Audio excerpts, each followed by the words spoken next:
Okay, so first things first, what we need to do is we need to go and pick our elderflowers, and they are so easily picked. You just have to pinch it at the top and then it just breaks. You don't need any tools to do it, just your hands. And I want to show you here the elderflowers that we need to pick and the ones that we don't.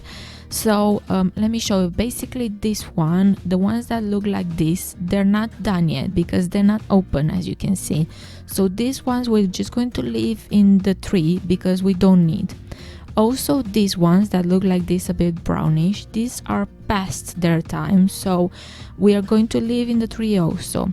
The ones that we need are the ones that are all white and they smell really strong because they're open and they have pollen on them, so you can, when you pick them, your hand actually is yellow because of the pollen.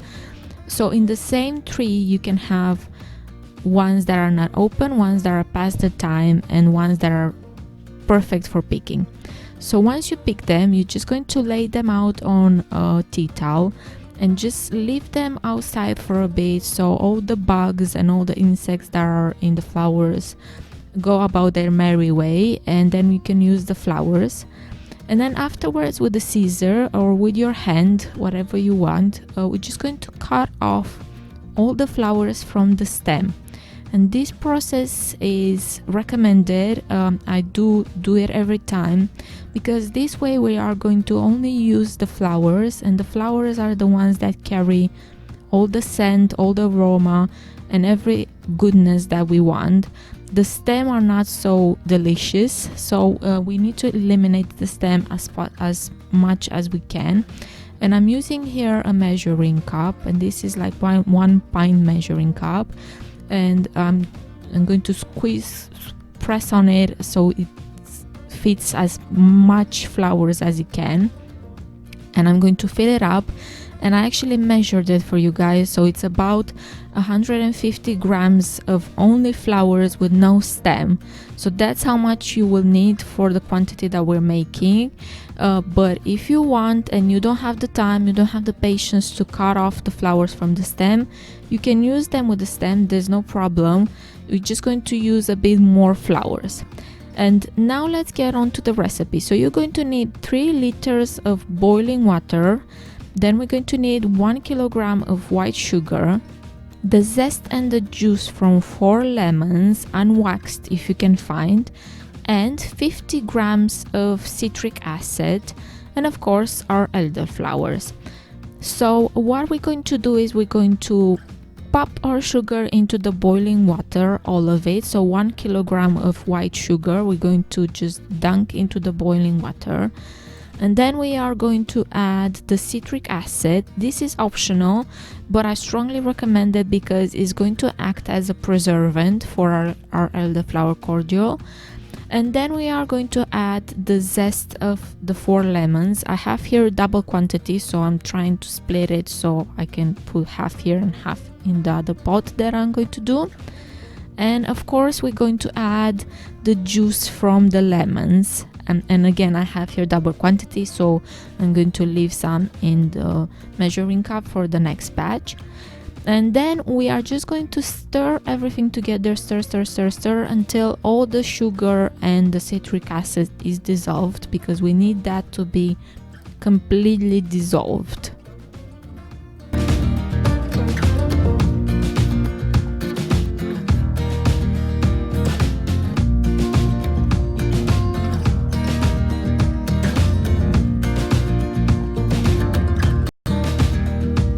And after the sugar is dissolved, we're just going to add our elderflowers.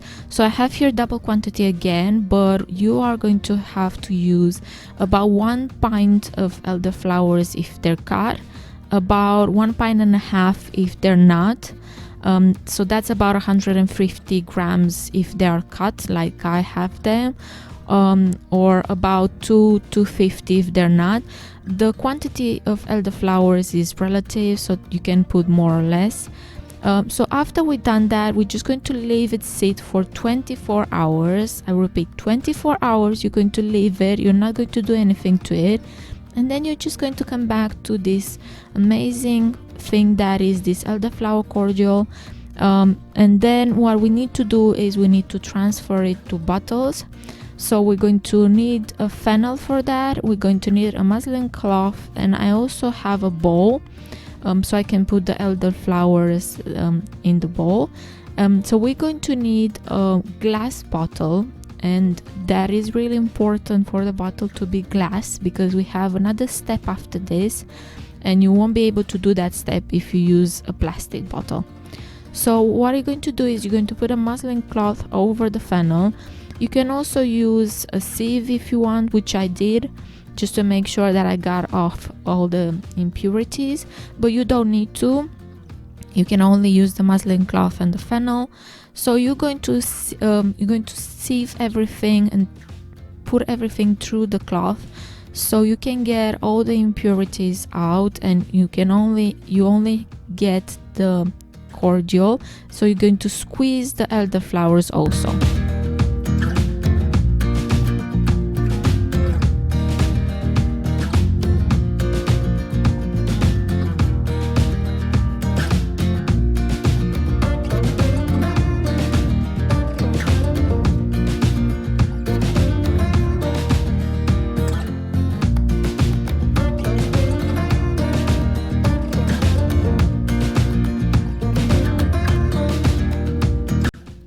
And I recommend you not filling the bottle all the way on the top, so just leave a bit. As you can see, I left a bit of space for most of them, and you do this step until you fill all the bottles. I have double quantity here, and then you get these elderflowers that you can use for your compost if you want. They're amazing.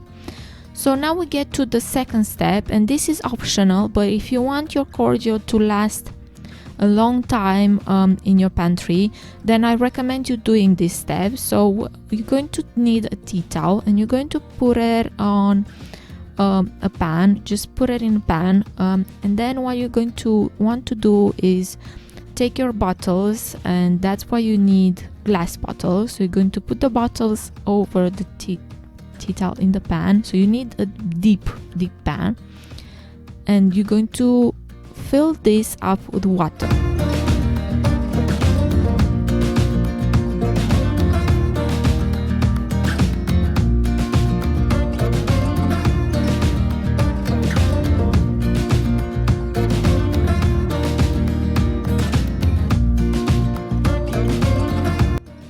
The water needs to be cold, so we don't use boiling water, because you might break the bottles, and that would be a shame to do at this point. So just put cold water and fill your pan up, and then you're going to put this over the fire, and you are going to bring it to a boil. Once it gets to the boiling point, you're going to put a timer, and you're going to leave it boil for 30 minutes. So you see here it is boiling. From this point, I left it another 30 minutes to boil, and you will see that the liquid will lift up, the tops of the bottles will pop, which is what we want. That's normal. So after the 30 minutes, carefully and with cloth, don't do it with your bare hand, because you're going to boil yourself. You're going to take the bottles carefully and put them on a tea towel again, and just carefully put them on the tea towel. You can see the tops of like the corks have come lifted up a bit, so that's normal. You will see that afterwards they're going to go down, and you're going to put them on the tea towel, and you're going to cover them and leave them be for a few hours until they cool down, and then you just store them in your pantry, and you're ready to use them the whole year long.